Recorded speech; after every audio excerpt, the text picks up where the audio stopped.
Okay, yep, you guys can tell by the title.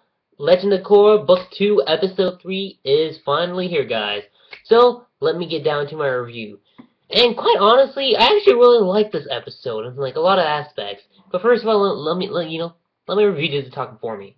So, continues off where last week's episode ended off, and we see the Water Tribe ships coming in, and we see the Water Tribe waterbenders just coming into the village, and then they're just the Southerners know that shit's about to go down because when you have both sides coming in, after Korra opened up the portal, Unalog's plan is like, oh, okay, here's what we need to do. We need to get to the Northern Water Tribe because there's a portal there. If we unlock the portal there, we can have a better connection and a better unity between the Northern Water Tribe and the Southern Water Tribe. I'm sitting here going just like Korra, because she's being very, very rebellious in this episode again. So I'm just like, you're doing exactly what your uncle wants you to do. You don't want to do that, but then again, it's for her character development. So I get where this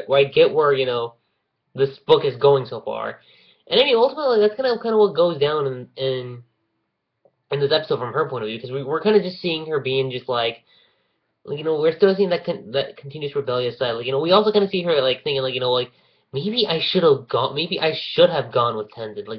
Maybe if I was there, I could have learned a lot more stuff there. But typical teenager stuff from Korra. It's understandable. I mean, come on, we've all been rebellious before, so I can understand where Korra's coming from. But but my favorite part of the episode was actually with Tenzin and his siblings. I mean, because quite honestly, this is actually a pretty good thing because we kind of find out that Aang kind of played favoritism with his children, and I'm just I'm like, wow, you would think because we've known Aang for such a long time that he would be equally with his kids, but apparently Tenzin yeah, do you remember all those great times you spent with Dad? And then Kaya and Bumi are like, what great times? It was just always with you and Dad, because he always liked the little airbender better.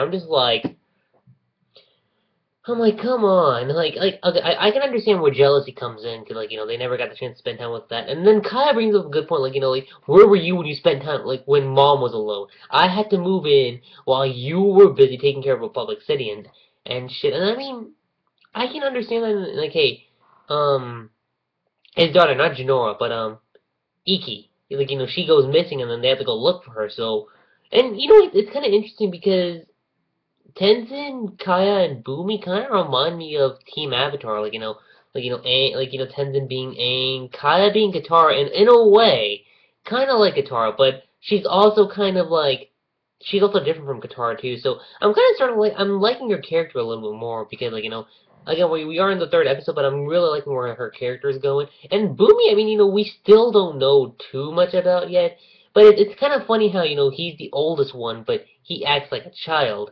And but and then it's you guys know what I'm talking about. But I mean overall, even when Korra tries to stop the Southerners from kidnapping her uncle and shit, and he tells we should put and her uncle's we should put them in the prison. And then Korra's like, no, no, no, no, no, I don't think we should do that. I think what we should do is more or less put them on trial. And then the episode kind of ends off with Korra, she kind of just makes some amends with her dad, because, she kind of just realizes the mistakes that she's made, and, she's glad that her dad wasn't the guy who was after her uncle, and, and he even brought up a good point, it doesn't matter how much futile there is between my brother and me, I would never do that to him. So, yeah, I mean, come on. You hate your siblings, but you wouldn't go to that far of an extent where you would do something that you would regret. So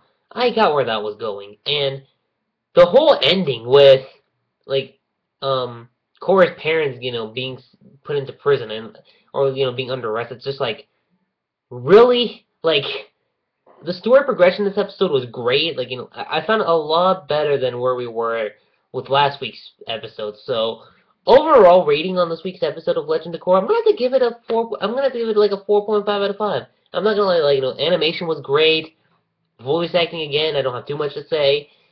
We could have it was also Also, there were some funny moments too, with like with Bolin and such. So my credits go to there. And also, I was a little bit surprised that Asami didn't appear in this episode, but maybe we're gonna hold. Maybe we're gonna see her again later on. Maybe I'm not too entirely sure yet, but we'll see her again later.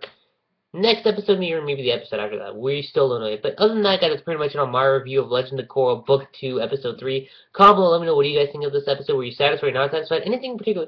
Any particular gripes with this episode, or were you overall satisfied with this week's episode of Legend of Korra? And by the way, thumbs up for Korra, because you know, she kind of gets to her, she kind of starts to mature a little bit by the end of the episode. Then she kind of gets shocked, like, wait a minute, like, what the heck's happening here? So, all in all, I'm really excited about next week's episode, guys. I mean, there's just a lot that's gonna ride. So, other than that, guys, I'll see you all then. I'm Chirag. Don't forget to subscribe to my channel for more Legend of Korra episodes, and I'll catch you guys later. Peace.